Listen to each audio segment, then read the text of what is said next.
because she no longer needed revenge. Revenge would have proven she was still trapped by the past. Mercy proved she had moved beyond it. And in that moment, her victory became complete, not because Akpo had fallen, but because she has risen higher than anyone imagined. The old balance of power has disappeared. Not long after the encounter with Akpo, Mangi made a decision. For years, she has traveled across markets, built businesses, expanded trade routes, accumulated wealth. But there was one journey she has avoided, the journey home to meet her father. The journey back to the village where everything began. The village where a tax changed her future. The village where her freedom was exchanged for survival. The village where she had last seen her father as a young girl.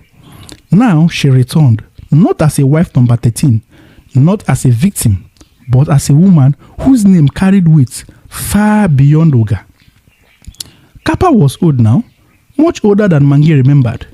His shoulders had fallen. His steps were slower. His voice had softened. Time has taken much from him. As they sat inside the hut, Mangi's eyes wandered around the room. Then she noticed something. A small wooden box, dusty, worn out, carefully preserved. For a moment, her breath caught it. She recognized it instantly. The Pride Prize box. The box that had once held the money used to pay the colonial tax. The box that has changed both their lives. For years, it has remained there, untouched, waiting like a wound that refused to heal. Mangi stared at the box, then slowly turned toward her father. Why do you still keep it?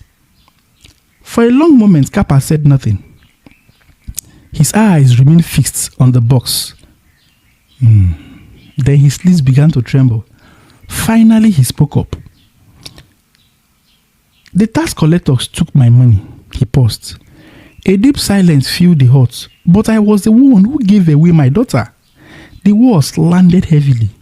Years of regret, years of guilt, years of sorrow compressed into a single sentence. Kappa lowered his head, unable to look at her, unable to escape the memory, unable to forgive himself. For many years, anger has lived inside Mangi. Anger at the marriage, anger at the humiliation, anger at the loss of freedom. But sitting before her father, she saw something she had never fully seen before. Not just the man who surrendered her, but a man trapped by forces larger than himself. A frightened father, a desperate farmer, a victim of the same system that had wounded her. Slowly, Mangi stood. She walked towards the wooden box, placed her hand upon it, and spoke softly. Then, let it remind us. Kappa looked up, his eyes filled with tears. Not of what I was sold for. She paused, a faint smile appearing on her face. But of what I became, she smiled. At the moment, Kappa broke down, and for the first time since she was a child, Mangi embraced him. The story of Mangi is not simply the story of one marriage. It is not simply the story of one divorce. It is not simply the story of one rebellious wife. It is the story of what happens when powerful economic systems enter private lives. The colonial tax system did more than collect revenue. It changed marriages. It changed families. It changed relationships. It changed destinies. It transformed daughters into bargaining chips. It turned households into economic units and forced impossible choices upon ordinary people. The tax collectors never intended to shape Mangi's future, yet they did. Abu never intended to create a rival, yet he did. Kappa never intended to lose his daughter, yet he did. History often works that way. Its greatest consequences are rarely planned. Long after the tax collector disappeared, long after the colonial officers left, long after Akpo's authority faded, the name people remembered was not the wealthy man with 12 wives. It was Mangi, the girl exchanged for tax money, the wife who questioned an entire household, the woman who built her own fortune, the trader who fulfilled her childhood dream, and the daughter who turned home not as property, who returned home not as property but as a proof. Proof that systems can wound people. Proof that poverty can force terrible choices. Proof that history can steal futures. But also proof that a person is not always destroyed by the things that was not meant to break them. The colonial tax system tried to turn Mangi into currency. Akpo's household tried to turn her into obedience. The village tried to turn her divorce into shame. But Mangi turned every hardship into strength. And in the end, she became exactly what she had dreamed of becoming.